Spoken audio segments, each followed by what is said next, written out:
Next topic है file protection and access control. तो इस टॉपिक में हम लोग फाइल को प्रोटेक्ट कैसे करेंगे इसके बारे में डिस्कस करेंगे। तो protection mechanism provide controlled access, ठीक है ना, किसी फाइल का कंट्रोल्ड एक्सेस। भाई एक फाइल है, उसको सपोज करो किसी को रीड करना है, किसी को राइट करना है, किसी को प्रिंट करना है, तो आप यूजर वाइज किस किस यूजर को क्या क्या परमिशंस देनी है उसको कंट्रोल कैसे करेंगे, उसका कॉन्सेप्ट हम लोग इसमें स्टडी करेंगे। तो protection mechanism provide controlled access by limiting the types of file access, by limiting the types of file access that can be made. इसी को बोलते हैं कंट्रोल्ड एक्सेस, मतलब जो फाइल एक्सेस है उसके टाइप, फाइल एक्सेस टाइप है उसको लिमिट करना। Several different types of operations में बी कंट्रोल्ड। अब कौन कौन से ऑपरेशंस को हम लोग कंट्रोल करते हैं? रीड, कि किसको रीड की परमिशन देनी है, किसको राइट की देनी है, कौन सा यूजर को एग्जीक्यूट कराने की देनी है ना। अपेंड, अपेंड मतलब न्यू इंफॉर्मेशन फाइल के एंड में ऐड करना, right new information at the end of the file. कौन यूजर उसको डिलीट कर सकता है, कौन सा यूजर उसकी लिस्ट देख सकता है, list means list the name and attributes of the file. तो ये ऑपरेशंस हैं, read, right, execute, append, delete, list, जैसे कि मैंने कहा प्रिंट। तो ये सारे ऑपरेशंस जो मैंने यहाँ पर लिखे हुए हैं, ये सारे ऑपरेशंस यूजर वाइज देना कि कौन सा यूजर किसको एक्सेस कर सकता है, किस प्रॉपर्टी को एक्सेस कर सकता है, कौन से ऑपरेशन परफॉर्म कर सकता है, that is called protection and access control. इसी को ही बोलते हैं एक्सेस कंट्रोल। अब देखो हम ये करते कैसे हैं। सबसे कॉमन जो अप्रोच है, हम क्या करते हैं, the common approach to the protection is identity of the user. User की आइडेंटिटी के हिसाब से हम उसको एक्सेस देते जाते हैं, यूजर की आइडेंटिटी के अकॉर्डिंग उसको एक्सेस देते जाते हैं। भाई यूजर 1 ये करेगा, यूजर 2 ये करेगा, 3 ये करेगा, 4 ये करेगा। अब ये काम हम करते कैसे हैं? ये काम हम करते हैं with the help of access control list, ACL। आपने देखा होगा ACL लॉक्स बोलते हैं ना, तो एक्सेस कंट्रोल लिस्ट। तो ACL की हेल्प से हम ये काम करते हैं। अब ACL में हम करते क्या है, हम यूजर नेम स्पेसिफाई कर देते हैं, specify user name and types of the access allowed for each user. तो यूजर नेम स्पेसिफाई कर देंगे और हर एक यूजर के लिए कौन कौन से एक्सेस अलाउड होंगे वो हम डिफाइन कर देंगे। भाई ऐसे समझिए, ये मैंने एक लिस्ट बना ली इस तरीके से कि भाई ये यूजर हो गए, इस तरीके से यूजर 1 को ये कमांड दे दी, यूजर 2 को ये एक्सेस दे दिया, यूजर 3 को ये एक्सेस दे दिया, यूजर 4 को ये एक्सेस दे दिया। इस तरीके से हम एक्सेस कंट्रोल लिस्ट में यूजर नेम को स्पेसिफाई करते हुए उनका टाइप ऑफ एक्सेस उनको डिफाइन कर देंगे। अब इसमें प्रॉब्लम आती है क्या? The main problem with access list क्या है? देयर लेंथ, उसकी लेंथ, मतलब हमें पता नहीं होता है इन एडवांस में कितने यूजर हो सकते हैं। वही लिखा है, if we want to allow everyone to read a file we must list all the users with read access and we don't know in advance the list of users in the system. हमें advance में ये पता नहीं होता है कि उस file को कितने यूजर्स एक्सेस करेंगे, ये मेन प्रॉब्लम आती है। तो हम लोग क्या करते हैं, यूजर की लिस्ट जो है बार बार अपडेट करनी पड़ती है। लेकिन सबसे बड़ी प्रॉब्लम ये है कि हमें यूजर्स का पता ही नहीं होता। भाई जाहिर सी बात, स्टार्टिंग में पता ही नहीं कितने यूजर्स हो सकते हैं। तो अगर सबको अगर रीड एक्सेस देना है तो ऑल यूजर्स हमें वहां पे डिफाइन करने पड़ेंगे। और डिफाइन करने में प्रॉब्लम क्या है कि यूजर का एडवांस में हमको पता नहीं होता।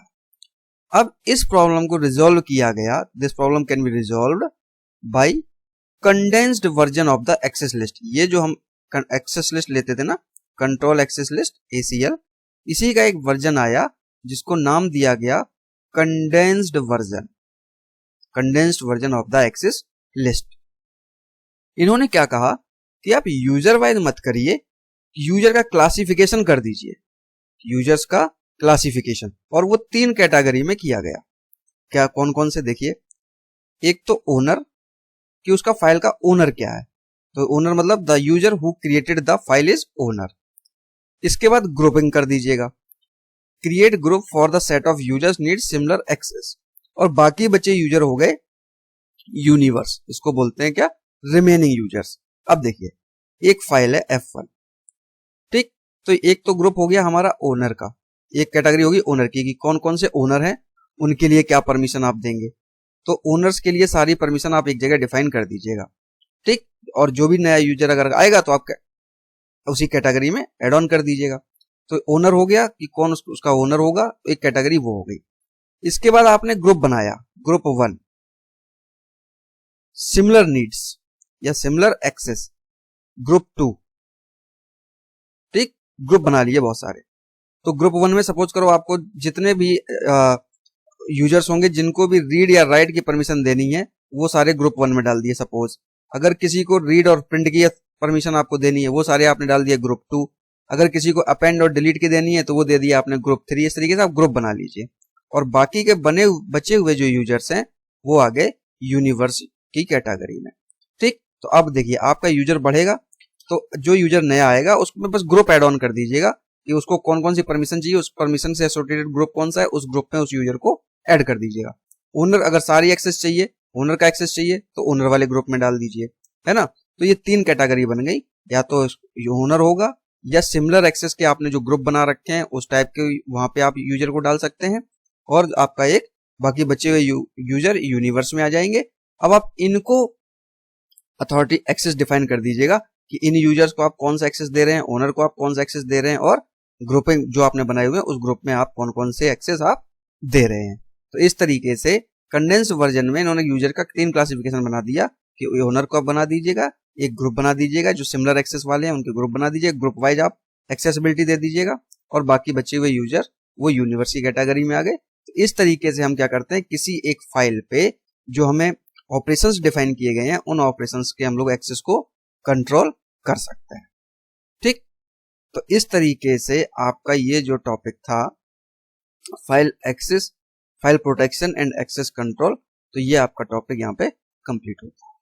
अब देखो अपना जो ऑपरेटिंग सिस्टम का सिलेबस है AKTU के सिलेबस के हिसाब से अगर मैं बात करूं तो जो हमारा सिलेबस था वो सिलेबस हमारा अब कंप्लीट होता है, सिलेबस हमारा कंप्लीट इस वीडियो के साथ।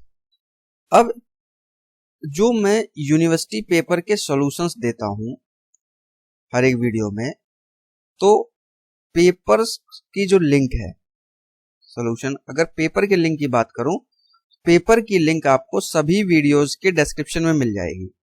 वहां से आप लास्ट 3 इयर्स के पेपर्स को आप देख सकते हैं। वीडियो की लिंक जो है सारे हर एक वीडियो के डिस्क्रिप्शन में मैंने दी हुई है। अब दिक्कत क्या है, ऑपरेटिंग सिस्टम का जो पेपर आता है उसका जो थ्योरी पोर्शन है उसमें डायरेक्ट थ्योरी पूछी जाती है, कोई चेंज नहीं होता है, मतलब कोई इस तरीके से नेटवर्क की तरह की कॉन्सेप्ट चेंज कर दिया है ऐसा कुछ नहीं है, थ्योरी डायरेक्ट पूछी जाती है।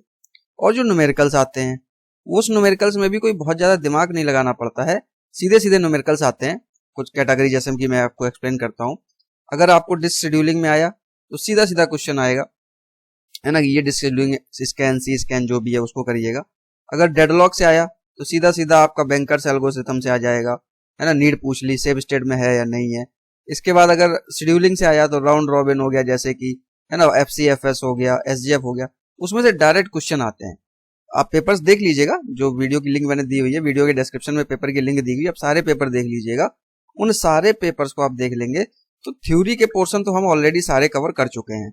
रही बात न्यूमेरिकल की, तो जो न्यूमेरिकल्स हैं वो डायरेक्ट न्यूमेरिकल है, उसमें कोई ऐसा नहीं है कि घुमा दिया गया हो या कोई न्यूमेरिकल ऐसा हो। जहां जो टेक्निक वाली बात थी वो मैं ऑलरेडी डिस्कस कर चुका हूं, तो डायरेक्ट न्यूमेरिकल्स भी आते हैं। पेपर आसान आता है ऑपरेटिंग सिस्टम का, ऐसा कोई टिपिकल पेपर नहीं आता है, बस कॉन्सेप्ट आपको पता हो।